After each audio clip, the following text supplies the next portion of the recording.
Bonjour et bienvenue dans cette vidéo Histoire de flamme jumelle, la libellule qui était amoureuse d'un ours. Voici mon nouveau bureau à ciel ouvert, il est pour vous. Profitez-en, il est juste magnifique. Alors aujourd'hui dans cette vidéo, nous allons aborder le couple que forment les flammes jumelles, essayer de comprendre tous les aspects de la relation afin de mieux appréhender le couple. Pourquoi la réunion paraît si complexe ? Je vais vous inviter à réfléchir à quelques aspects vraiment qui sont fondamentaux par rapport à ce couple. On sait que le couple de flammes jumelles n'est pas un couple classique, c'est pas un couple traditionnel, ça tout le monde le sait. Et en quoi est-il différent ? Alors on a besoin de se poser la question, qu'est-ce que provoque une rencontre flamme jumelle ? Un éveil. Un éveil, c'est un retour à sa véritable nature, à son authenticité. Suite à une diminution profonde de votre ego. C'est un travail profond de transmutation de toutes vos parts d'ombre en lumière. C'est merveilleux. C'est un éveil de la conscience spirituelle. Donc ça chamboule. Ce n'est pas anodin une conscience spirituelle qui s'éveille. Ça nous amène à prendre conscience. Et cette conscience, elle se joue également à quel niveau ? Nous sommes énergie. Ce lien se situe aussi au niveau énergétique, puisqu'une relation, c'est une réalité énergétique. Une réalité énergétique d'autant plus prégnante que rien n'est normal dans le couple de FJ. Nous avons des manifestations puissantes, énergétiques, des synchronicités, ça peut être également des mouvements de chaleur. Nous sommes en relation 3D, 5D, nous avons des éveils de la Kundalini. Bref, la sensation étrange qu'on n'est absolument plus maître de son corps, les choses se manifestent dans le corps et pas que. Mais pourquoi c'est aussi compliqué d'être ensemble, réunis ? Pourquoi c'est si long ? Si complexe. Parce que la rencontre met en lien deux individus qui sont en défaillance du premier lien d'amour. Et en plus, ils n'en ont pas conscience. On remet en scène notre passé dans notre façon de nous relier à l'autre. Et là, le lien à l'autre ne se fait pas par rapport à notre plénitude, mais par rapport à notre manque. Ça peut passer dans un couple classique, lambda, puisque souvent on est en lien, on est assemblés parce que on vient remplir le besoin de l'autre, on vient remplir des vides. C'est comme ça que ça fonctionne, par rapport à des manques que l'autre vient combler, et c'est ok. Mais dans la relation flamme jumelle, ce n'est pas possible, puisque l'autre est le révélateur de vos blessures. Et toute la systémie du runner-chaser est établie autour de cette mécanique. C'est ça que ça fonctionne, par rapport à des manques que l'autre vient combler. Et c'est ok. Mais dans la relation flamme jumelle, ce n'est pas possible, puisque l'autre est le révélateur de vos blessures. Et toute la systémie du runner-chaser est établie autour de cette mécanique complexe. Le troisième point, pour moi le plus important, c'est que dans l'inconscient collectif, il y a cette recherche de l'autre qui nous complète.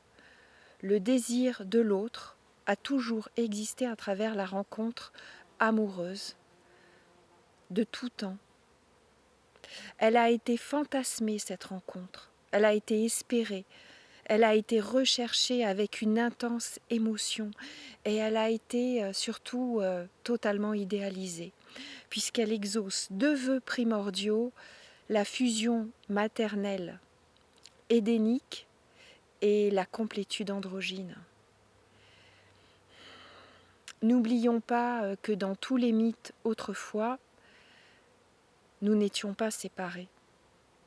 Dans le banquet de Platon, Zeus, effrayé par les êtres complets, les coupa en deux avec son égide. Dans la tradition juive, il y a la légende du Bachert ou de la Bacherte.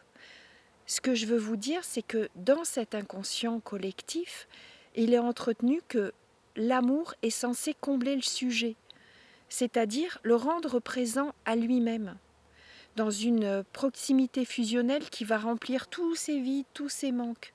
Mais attendez là, si l'autre est considéré de cette façon-là comme un objet, il est plus sujet. S'il est considéré comme celui qui va tout combler, s'il est capable de guérir comme un médicament magique, alors il n'existe plus pour lui, il existe en tant qu'objet. Et ça, c'est pas OK. Au fil du temps se creuse le fossé entre l'idéal et la réalité. Donc on échouera toujours dans cette recherche, dans la recherche de cette plénitude, puisque toute carence va occasionner des vides narcissiques qui seront d'autant plus puissants qu'on va être dans cette recherche de fusion du couple.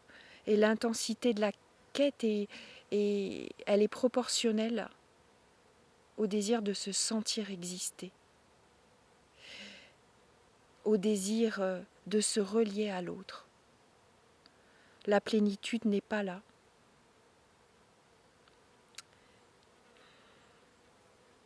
Donc nous avons besoin, enfin, de revenir vers vous, puisqu'on est souvent englué dans cet inconscient collectif pour aller vers la guérison. Et c'est un cadeau immense qui vous est fait à travers cette rencontre de flammes jumelles. Puisque l'autre, en faisant briller tous vos manques, tous vos vides, tous vos blessures, va vous permettre vraiment de comprendre que vous êtes le seul, vous êtes la seule baguette magique qui soit. C'est pas lui, c'est pas elle, c'est vous et vous seul. Parce que vous prenez enfin conscience de vos blessures. Vous n'êtes plus dans le déni, vous n'êtes plus dans la fuite, vous n'êtes plus dans le contrôle, vous n'êtes plus dans tout ça. Vous revenez à vous, à votre authenticité. C'est là que la conscience spirituelle, elle est très puissante. Sortir de cet inconscient collectif nous guérit de tous ces manques, de tout ce qu'on croit, de tout ce qui est totalement idéal, idéalisé, fantasmé et qui n'existe pas. Revenez à vous, guérissez-vous. La voie, elle est là. Vous avez rencontré votre autre pour ça. Ça, c'est magique. C'est ça, la magie. Elle est là, la magie. Elle est là, la magie aussi. Courage, courage, courage. Si vous le vivez, c'est que votre âme, elle l'a voulu. En venant vous incarner, donc vous en êtes capable. Namasté.